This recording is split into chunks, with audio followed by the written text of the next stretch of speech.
General is in Seoul for talks with President Moon Jae-in as tensions simmer with North Korea. General Joseph Dunford, chairman of the Pentagon's Joint Chiefs of Staff, will meet with President Moon Jae-in this afternoon and also scheduled to meet with Defense Minister Song Yong-mu and his South Korean counterpart General Lee Sun-jin. President Moon and Dunford are likely to reaffirm the two countries' long-standing military alliance amid the escalating threat from Pyongyang. The general will also be traveling to Japan and China after his two-day stay in South Korea. South Korean President Moon Jae-in emerged from that meeting with saying that war should be unthinkable and that peace was really the only policy for South Korea, and that he hoped that the US's position would be in line with South Korean policy.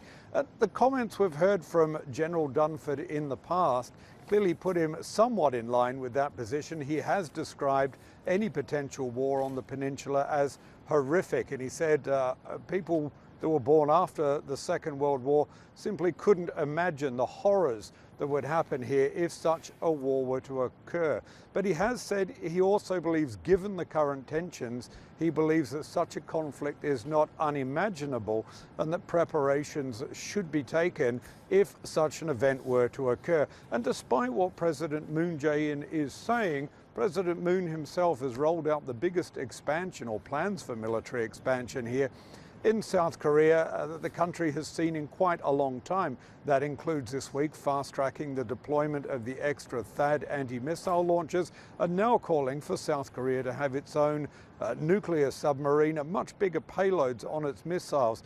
So it seems also Moon Jae-in saying that war is unthinkable, but clearly if we look at his policies, he too believes that war is not unimaginable. So really it comes down to a nuance of language. And perhaps there's not that much difference, though for South Korea it's much more personal. And when Moon says that, they'll do everything here to prevent a war from happening, he of course means it. Leland, the United States wants to solve this peacefully, but the military is ready. Chairman of the Joint Chiefs of Staff, General Joseph Dunford, he's in South Korea meeting with top military and political leaders there. The U.S. military says the visit highlights the ironclad commitment to the defense of South Korea in the face of North Korea's provocations and threats. In the United States, Secretary of State Rex Tillerson and Defense Secretary James Mattis, in a joint piece in today's Wall Street Journal, warn any North Korean attack will be defeated and any use of nuclear weapons will be met with an effective and overwhelming response.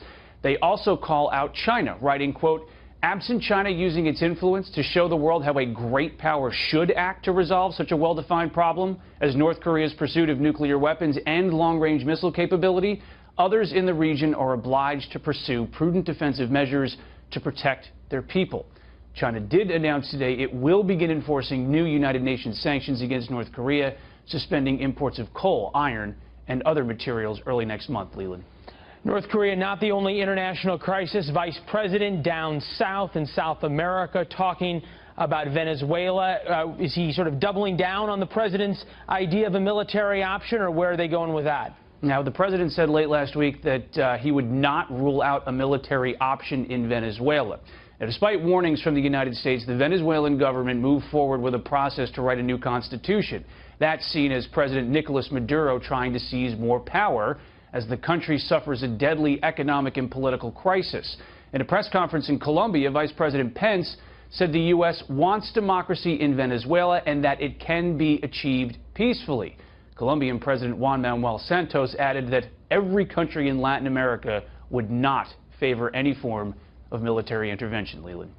All right, Rich Edson in Washington. Rich, thank you. From fire and fury to locked and loaded, U.S. President Donald Trump continues his war of words with the Democratic People's Republic of Korea. Nobody loves a peaceful solution better than President Trump, that I can tell you. Hopefully it'll all work out. And if anything happens to Guam, there's going to be big, big trouble in North Korea. Concerned that the DPRK is close to achieving its goal of putting the mainland United States within range of a nuclear weapon has underpinned a spike in tensions in recent months. President Trump took to Twitter over the weekend to warn DPRK leader Kim Jong-un that U.S. military solutions are now fully in place.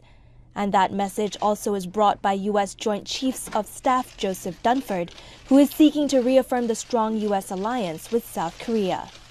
As you know, I'm on the way to China this week, and I wouldn't think of coming to the region without coming seeing our close friends and allies here in the Republic of Korea. The DPRK said it will develop a plan by the middle of this month to launch missiles over Japan and the U.S. territory of Guam, an important military base and tourism spot in the Pacific that thousands of Americans call home. In response, South Korean President Moon Jae-in said there should be no more war on the Korean peninsula and urged to resolve the nuclear situation in peace. There must be no war on the Korean peninsula. Whatever ups and downs we face, the North Korean nuclear situation must be resolved peacefully. Moon also said he believes the United States will respond to the current situation responsibly in a stance that is equal to South Korea. In the meantime, many in the international community are calling for calm, despite Trump speaking of military options. Chinese President Xi Jinping has called for peaceful resolution in a telephone call with Trump, urging all sides to avoid words or action that raise tensions. The White House said in a statement that the relationship between the two presidents of China and the U.S. is an extremely close one and will hopefully lead to a peaceful resolution of the peninsula problem. At the same time, the DPRK's plans to fire missiles towards Guam has pressured the government of Japan, which has called for more readiness in the face of the DPRK threat. But still, the international circumstance is difficult to deal with. The DPRK reportedly is making preparations for further military provocations, possibly a nuclear test or more missile launches, as the country has warned of more action. Natasha Hussain, CGTN. Back to my take. President Obama did not face the kind of ridicule that President Trump's being met with right now. Lieutenant Colonel Ralph Peters joins us this morning, Fox News strategic analyst. I don't believe that we should be calling our president names when he's the commander-in-chief facing this kind of guy with a nuke overseas. I think that's the wrong thing to do. What says Ralph Peters? When we are faced with the possibility, even a remote possibility of war, certainly we should support the president on those policies. But, you know, you raised earlier, a few minutes ago, the idea of we're facing a madman with a nuke in North Korea. Well, he's actually got several nukes. But we've also got Vladimir Putin, who's not a madman, who's got 6,000 nukes, and the president praises him. So I think while I strongly disagree with the vociferous nature of the things said by, for instance, Congressman Ellison, claiming that somehow Kim Jong-un is more rational than President Trump. That's beyond the pale. Of course it is. Yeah, but they're going to seize on this, Ralph. They will seize. They're looking at us and saying, is there division? How much support does President Trump really have? Can we influence American opinion so they'll go back to negotiating whether President Obama did and his predecessors? They're watching this. They're taking support from the left in America. You are absolutely right. But, Stuart, I just think there's a deeper problem here. It's a deeper problem than just Trump. And you know, Obama he suffered his share of attacks, too, but it goes back. The fundamental problem politically that we have, Stuart, is that we haven't had a serious president from either party, a fully qualified president, in a quarter century. We had Bill Clinton, a huckster who rode an economic boom with which he had nothing to do. Then you had George Bush, W. Bush, a well-meaning mediocrity and the worst judge of subordinates since Ulysses S. Grant. Then you had an ideologue, a hard-left ideologue, who was a coward unable to make a decision. And now you've got President Trump, who still praises Vladimir Putin and has certainly self-control issues. America deserves better. Okay, well, on North Korea, do you support what the president is doing? In my opinion, the president is saying he's showing the North Koreans, we can take you, and he's trying to convince them that, yes, we will if you push us too hard. Is there something wrong with that policy? Stuart, I'm here to delight you this morning. I think President Trump is now getting it exactly right with North Korea. You know, I wish he wouldn't tweet things, but what matters is that he is going after the other track, the economic track, threatening to really pursue the issue of intellectual property theft with China. intellectual property extortion of American companies. Now, you've heard that China just announced, and they won't really live up to it, but they're going to cut off the importation of hard coal, of iron ore, other ores, North Korean seafood, which I have to say doesn't tempt me very much anyway.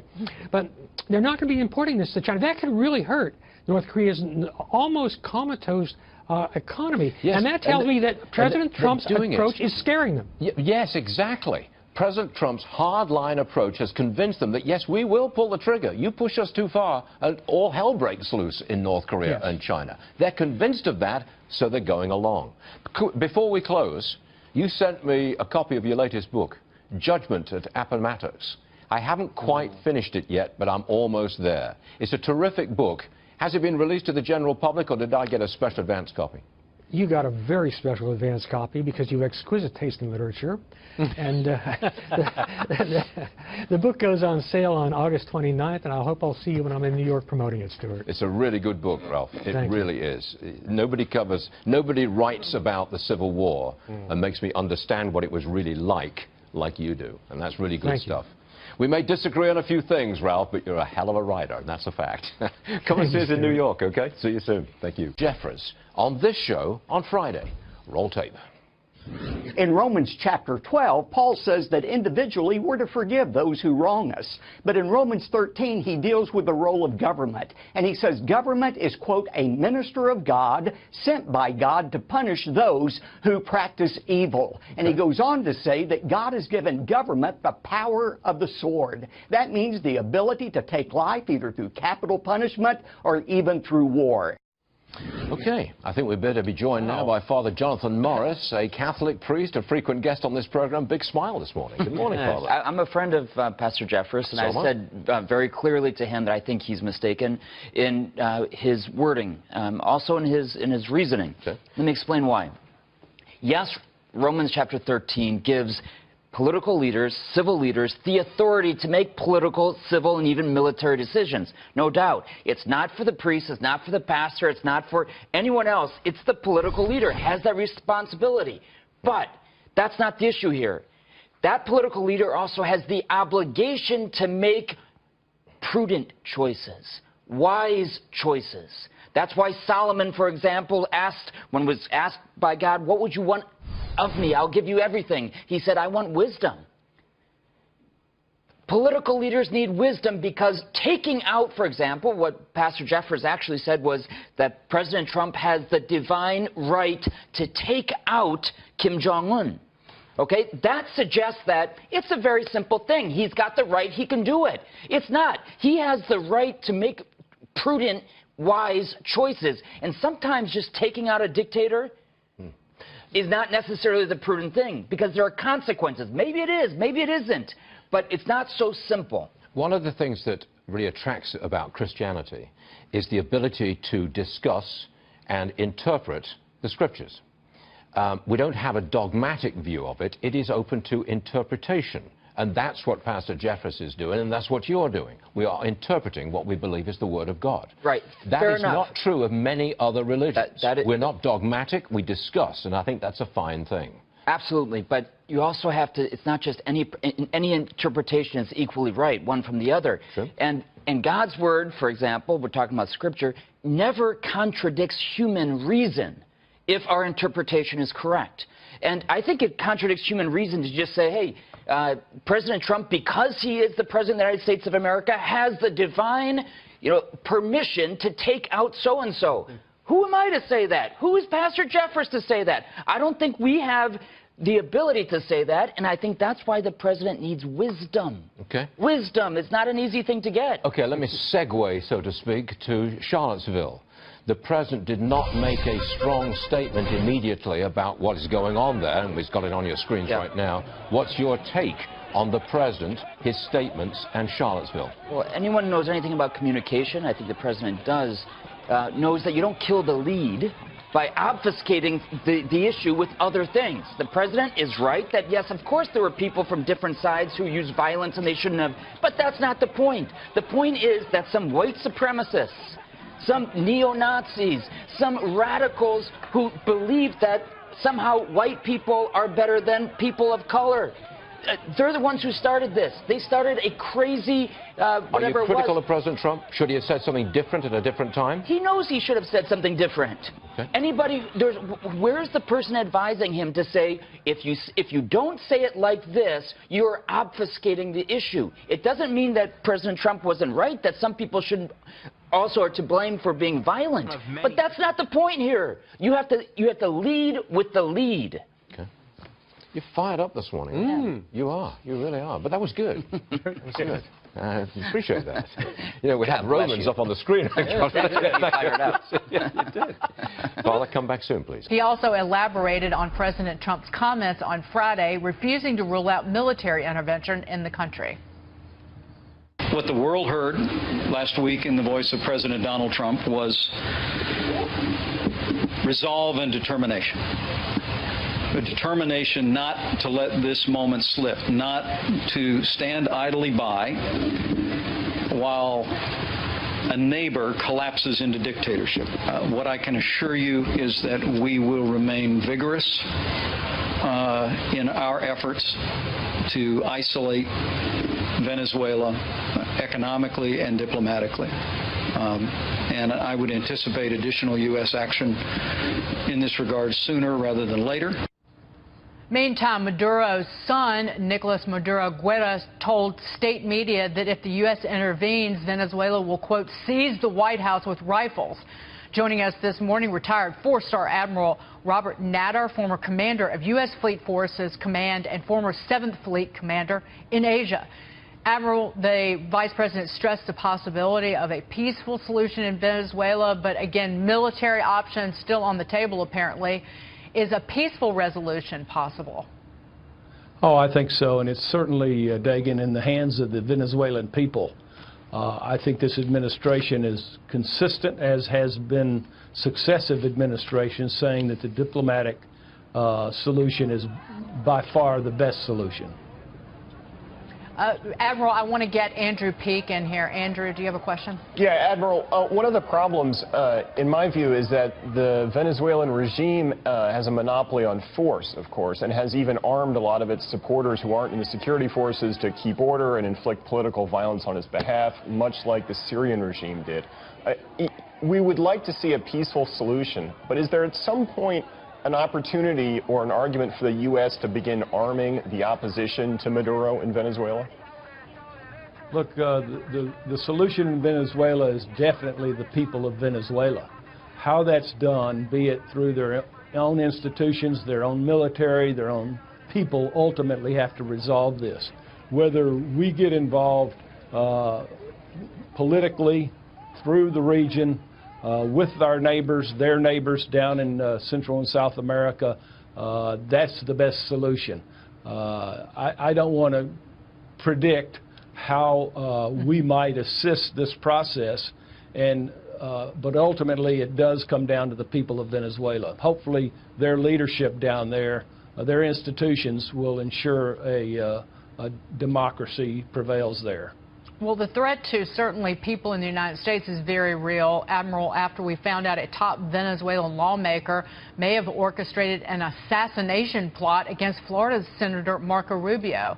This is a report in the Miami Herald. The alleged threat was believed to have come from the ruling party leader, Diosdado Cabello. While it was uncorroborated, federal authorities beefed up Rubio's security detail after the threat. Your thoughts on that? Well, I'd like to stress that this is speculation to this point. Having said that, any political leader in a nation has got to, the nation itself has to stand by those kinds of actions. And so that sort of an event, should it happen, or should it be proven, is a very, very serious assault on American institutions and our government. I want to turn to North Korea, the rising tensions with the Hermit Kingdom. There's an editorial from Defense Secretary James Mattis and Secretary of State Rex Tillerson, an op-ed that's in the Wall Street Journal this morning, focusing on the regime of Kim Jong-un. They write together, the U.S. is willing to negotiate with Pyongyang. But given the long record of North Korea's dishonesty in negotiations and repeated violations of international agreements, it is incumbent upon the regime to signal its desire to negotiate in good faith. A sincere indication would be the immediate cessation of its provocative threats, nuclear tests, missile launches, and other weapons tests. The op-ed comes as North Korea recalls key ambassadors from China, the UN, and Russia to the country's capital. A South Korean government official says that the country is hosting what appears to be a meeting of foreign diplomatic missions. Admiral, your thoughts on this op-ed? Because going into it, they don't want, Mattis and Tillerson say they don't want regime change, that they want denuclearization, but again, that they seem willing to talk to North Korea. Your reaction?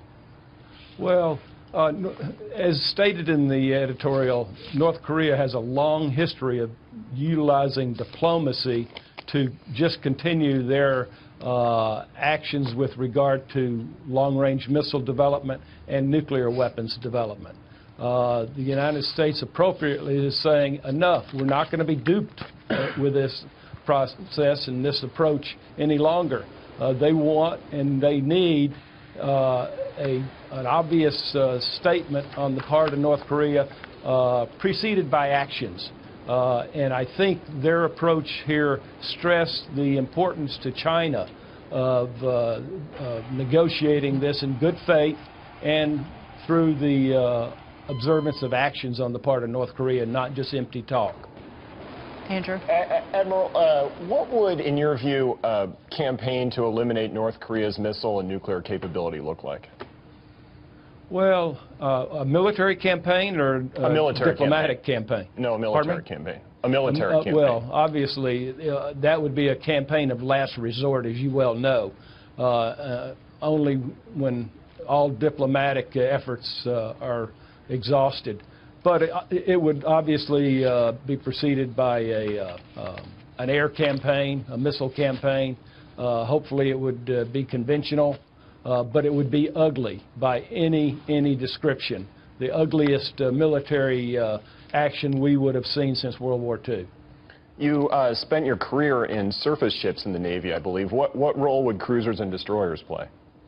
Well, as you well know, the cruisers and destroyers have a large number of surface-to-surface missiles, Tomahawks.